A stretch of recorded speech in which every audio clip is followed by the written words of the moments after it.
तो हेलो दोस्तों, आप सभी का स्वागत है रेलवे एनटीपीसी ग्रुप डी, जो कि भविष्य में आने वाली रेलवे की परीक्षाएं, इनमें किस प्रकार से न्यूमेरिकल्स आते हैं, क्वेश्चन आंसर्स आते हैं। तो इस सभी को ध्यान में रखते हुए हम एक मॉर्निंग के सुबह 5 बजे की सीरीज चला रहे हैं। इसके अंतर्गत आपकी जितनी भी साइंस से रिलेटेड प्रॉब्लम्स हैं उसको दूर करने वाले हैं। तो साइंस के जितने भी इम्पोर्टेंट क्वेश्चन आते हैं उनका विद सॉल्यूशन, एग्जाम्पल और बहुत अच्छे से उसका सॉल्यूशन दे रखा है, ठीक है, व्याख्या सहित। तो उसके ऊपर हम लोग फोकस करते हैं। जैसा कि आप देख रहे हैं, ये क्वेश्चन आपके सामने ग्रुप डी 2022 में शिफ्ट 1 में आया हुआ था। तो इस प्रकार से जितने क्वेश्चंस आते हैं बच्चों, यानी मेरे भाइयों का डाउट रहता है कि किस तरीके से साइंस का निपटारा किया जाए, तो इसको ध्यान में रखते हुए हम सीरीज लेके आए हैं। और ये सीरीज सुबह डेली 5 बजे होती है, इसको ज्वाइन करना ना भूलिए। तो आपकी साइंस की तैयारी बहुत अच्छी हो जाएगी। और आपको क्या पता है ना कि 25 नंबर आपके पूरे हो जाएंगे। तो राइजोपस के निम्नांकित चित्र में काएंगे, जो आप एक चित्र देख रहे हैं, इसमें प्रजनन के बारे में बताया गया है। तो इसमें प्रजनन के बारे में बताया गया, इसको आप ध्यान से देखिए और पढ़िए और कौन कौन सा इसका सही जवाब होता है। तो इसका सही जवाब डी है। ए प्रजनन अंग है जबकि बी कायिक अंग है। जो ए और बी दे रखा है इसमें, ठीक है। तो इसमें प्रजनन अंग कौन सा है? ए वाला प्रजनन है, बी वाला कायिक है, ठीक है। अगला क्वेश्चन देखते हैं किस तरीके से आता है, क्वेश्चन क्या कहता है और किस तरीके से आता है। तो क्वेश्चन कहता है पुष्पी पादप में प्रजनन संबंध में निम्नलिखित में से कौन सा कथन असत्य है, झूठ है। तो बताना है। पौधे से अलग दिए गए और कृत्रिम माध्यम में उगाए गए ऊतकों से प्रजनन हो सकता है। ध्यान रखिए, कहा गया है हो सकता है, आगे दे रखा है। प्रजनन बीजों के माध्यम से हो सकता है, ठीक है, यहाँ भी हो सकता है, पॉसिबिलिटी दिखाई गई। आगे, तने के टुकड़ों से प्रजनन हो सकता है, बिल्कुल हो सकता है। हमारे गांव में हम भी गुलाब की डंडियाँ वगैरह लगा देते थे तो उसमें फूल आने लगते थे। तो यहाँ पे भी, और यहाँ पे जो अगला दे रखा है वो क्या है, बीजाणुओं के माध्यम से प्रजनन। क्या किसी के बीज से हो सकता है? कौन सा असत्य है? तो यहाँ पे बी ऑप्शन। किस तरीके से पुष्पी पादपों में प्रजनन के संबंध में बीजाणुओं के माध्यम से प्रजनन हो सकता है, यह कथन असत्य है। पुष्पी पादपों में प्रजनन अलैंगिक तथा लैंगिक दोनों प्रकार से हो सकते हैं। अलैंगिक प्रजनन तने के टुकड़ों से बीजों के माध्यम से तथा कृत्रिम माध्यम से उगाए गए ऊतकों से हो सकता है। पुष्पी पादप में प्रजनन अंग एक पुष्प होता है।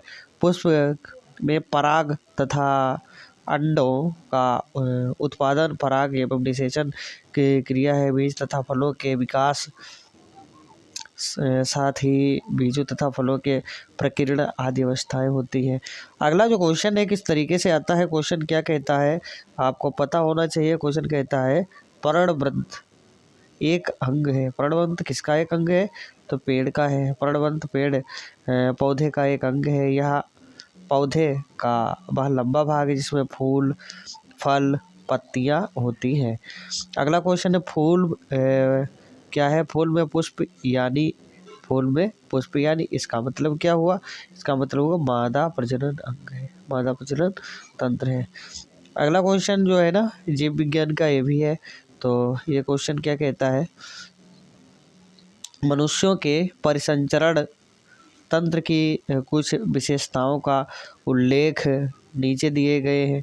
गलत विकल्प का चयन कीजिए। किसका चयन करना है? गलत विकल्प का चयन करना है। तो किस तरीके से करेंगे गलत विकल्प का चयन? कोशिकाएं संयुक्त होकर कोशिकाओं का सिराओं का निर्माण करती हैं, सही है। लसिका को ऊतक द्रव्य भी कहा जाता है, तो ये बात भी सही है। प्लेटलेट्स रक्त के थक्के जमने में सहायक होते हैं, ये बात भी सही है। तो लाल रक्त कोशिकाओं के संकुचन के कारण होता है, तो ये चीज़ जो रेड ब्लड सेल्स होती है तो यहाँ पे ये चीज़ सही नहीं बैठ रही है। क्यों नहीं सही है? दिए गए विकल्पों में विकल्प जो 4 है ना, मनुष्य के परिसंचरण तंत्र से संबंधित नहीं है। उच्च रक्तचाप धमनियों के संकुचन के कारण होता है, ना कि शिराओं के संकुचन के कारण।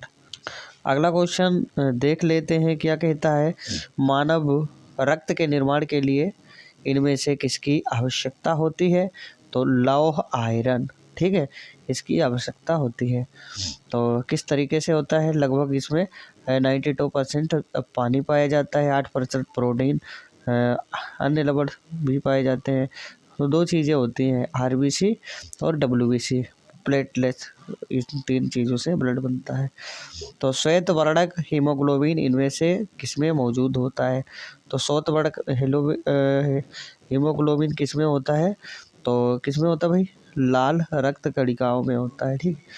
तो मानव शोषण वर्णक हीमोग्लोबिन है। हीमोग्लोबिन में क्या पाया जाता है? Red blood cells. अगला क्वेश्चन देखते हैं क्या क्वेश्चन कहता है, किस तरीके से आता है और भाई आंसर जो है ना किस तरीके से निकाला जा सकता है। निम्नलिखित में से कौन सी मानव रक्त में मौजूद एक वर्णक है जो ऑक्सीजन को हमारे फेफड़े से शरीर के सभी अंगों में ले जाता है? तो ऑक्सीजन ले जाने का काम कौन करता है? श्वेत रक्त कणिकाएं। हीमोग्लोबिन लाल रक्त कणिकाओं में उपस्थित एक तरह का प्रोटीन है जो कि ऑक्सीजन को हमारे फेफड़ों से शरीर के विभिन्न भागों में पहुंचाता है और कार्बन डाइऑक्साइड को शरीर से अन्य शरीर में जो अन्य पुर्जों में CO2 होता है ना, उसको बाहर करता है। अगला क्वेश्चन देखते हैं क्या कहता है, किस तरीके से क्वेश्चन आता है।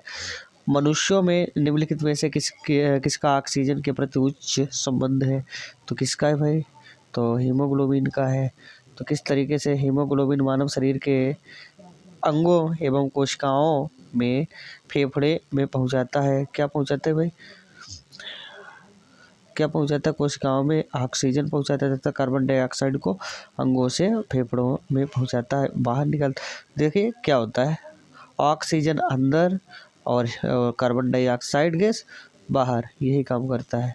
तो अगला क्वेश्चन कहता है मानव रक्त का सामान्य प्रकुंचन दाब कितना होता है? तो रक्त दाब भैया कितना होता है? 120 होता है तकरीबन, ठीक है। हृदय में संकुचन के धमनी की दीवारों पर पकड़ने वाला रक्तदाब जो होता है ना, लगभग की बात की जाए तो यहाँ पे 80 से 120 होता है, ठीक। तो क्या होता है अगला क्वेश्चन, किस तरीके से आता है। कोशिकाओं में कार्बन के कोशिकाओं में 6 कार्बन वाले अणु, ग्लूकोज के 3 कार्बन वाले अणु पायरुवेट में विखंडन की प्रक्रिया कहाँ पर होती है? तो ऐसी प्रक्रिया कहाँ पे होती है?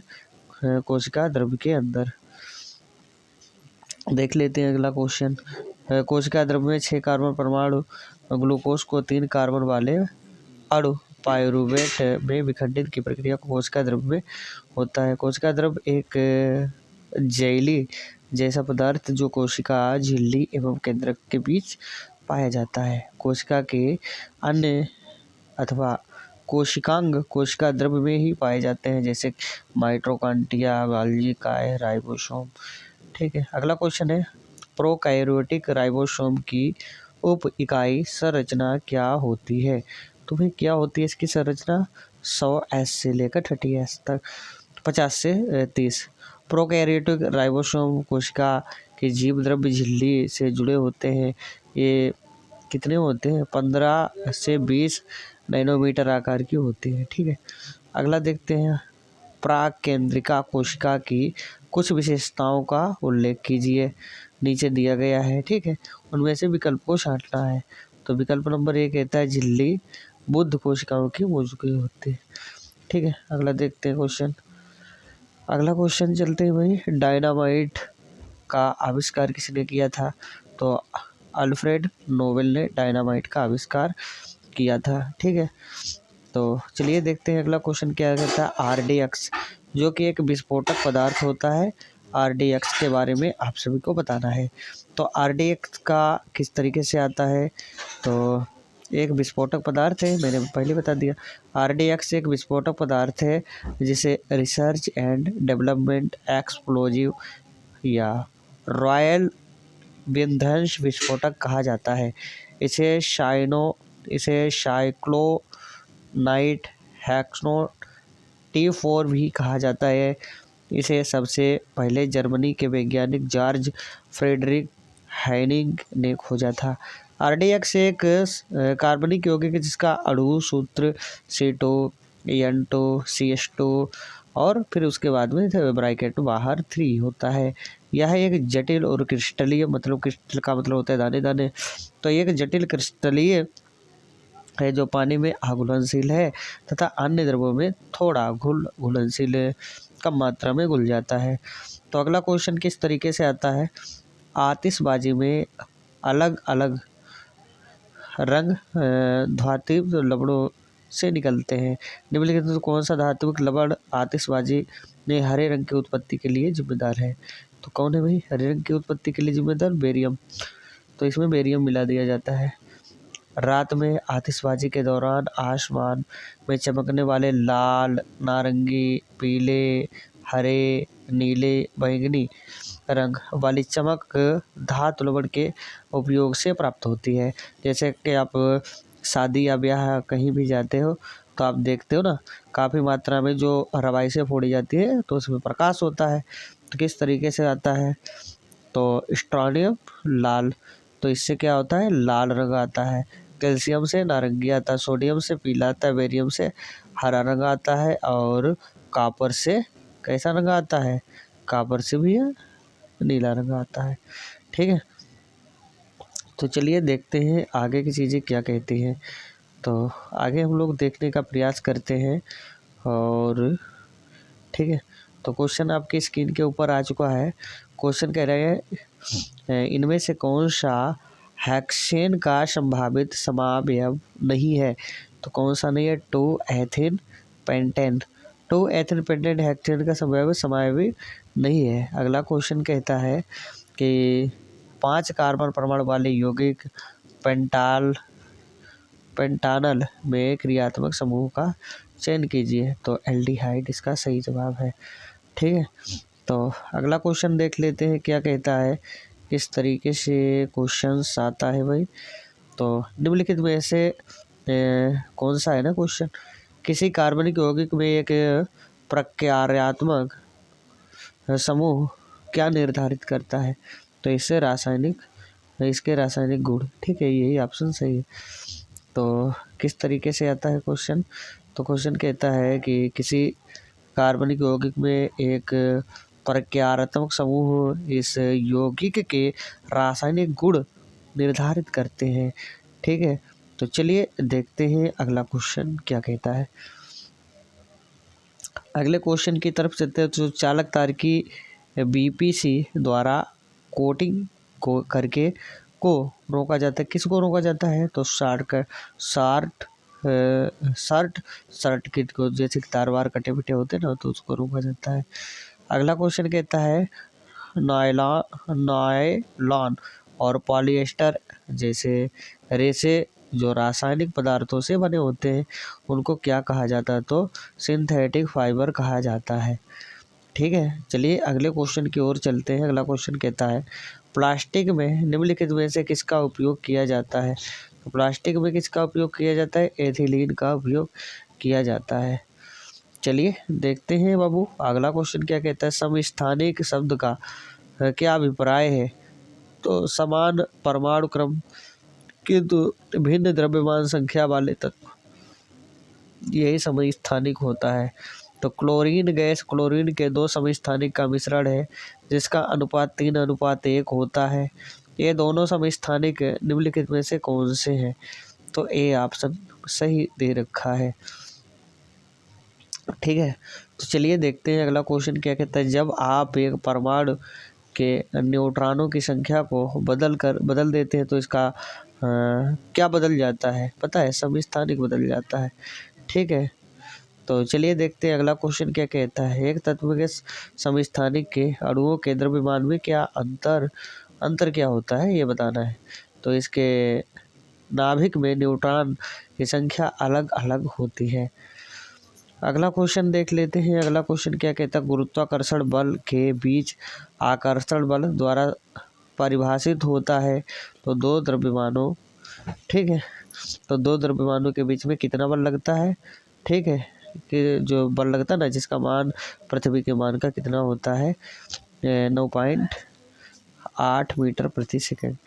तो वह बिंदु जहाँ पर एक वस्तु का संपूर्ण भार कार्य करता है तो उसे क्या कहा जाता है, तो ग्रेविटी कहा जाता है। ठीक, एक वस्तु का द्रव्यमान 10 किलो है, पृथ्वी पर उसका भार क्या होगा, पृथ्वी पे उसका भार क्या होगा, तो भैया पृथ्वी पे उसका भार कितना होगा, 98 किलो, 98 न्यूटन। जी की इकाई त्वरण की इकाई के समान अर्थात कितनी होती है, मीटर प्रति सेकंड, मीटर सेकंड स्क्वायर, ठीक है, मीटर प्रति सेकंड। कथन असत्य को ढूंढना है। तो गुरुत्वाकर्षण का मान ऊंचाई के साथ परिवर्तित होता है, तो बिल्कुल परिवर्तन होता है। जी का मान पृथ्वी के द्रव्यमान पर निर्भर करता है, बिल्कुल। पृथ्वी की गहराई पे जाने पर जी के मान में परिवर्तन होता है, बिल्कुल। जी का मान गिरती हुई वस्तु के द्रव्यमान पर निर्भर करता है, बिल्कुल नहीं।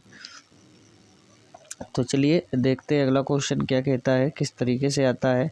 तो अंतरिक्ष यान के अंदर अंतरिक्ष यात्री वजन कैसा महसूस करता है, तो शून्य महसूस करता है, ऐसा लगता है कि उसका कोई वजन ही नहीं है। गुरुत्वाकर्षण के कारण क्या होता है, तो ठीक है, mg/r²। तो अगला देखते हैं, यदि सूर्य, पृथ्वी का द्रव्यमान और उसके बीच की दूरी क्रमशः इतना इतना डाटा दे रखा है, ठीक है, तो सूर्य के द्रव्यमान द्वारा सूर्य के चारों ओर और पृथ्वी के द्वारा परिक्रमण के लिए किया गया कार्य कौन सा होने वाला है, तो कौन सा होगा, 0 कार्य होगा। तो पृथ्वी के, तो इसका स्क्रीनशॉट ले सकते हैं, ठीक है। तो पृथ्वी के केंद्र पर एक पिंड का भार होगा, तो एक पिंड का कितना भार होगा, तो आपको पता होना चाहिए, 0 होता है। चलिए देखते हैं अगला क्वेश्चन। वायुमंडल में ओजोन को मापने के लिए यूवी स्पेक्ट्रोफोटोमीटर किसने विकसित किया था, तो प्रोफेसर GMB डॉप्सन, ठीक है। तो अगला क्वेश्चन देख लेते हैं, टेलीफोन का आविष्कार किसने किया था, कब किया गया था, तो 1876 ईस्वी में ग्राहम बेल के द्वारा किया गया था। तो चलिए देखते हैं अगला क्वेश्चन, निम्नलिखित में से अलेक्जेंडर ग्राहम बेल द्वारा विकसित किया गया था, किसका आविष्कार किया गया था, तो टेलीविजन का आविष्कार किया गया था। परमाणु बम का आविष्कार करने वाली टीम का हिस्सा निम्नलिखित में से कौन थे, तो जूलियस ओपेनहीमर यही थे, ठीक है। थॉमस क्लिफर्ड अल्बर्ट के आविष्कारक हैं, कौन है, क्लिनिकल थर्मामीटर, ठीक है। तो आई होप आपको क्लास पसंद आई होगी, अच्छी लगी होगी। अब इसे करना क्या है, आपको क्लास को लाइक, शेयर और सब्सक्राइब करें, और ताकि हमें मोटिवेशन मिलता रहे, हम आपके लिए ऐसी ही इम्पोर्टेंट जानकारी लेके आए। तब तक के लिए बाय, टेक।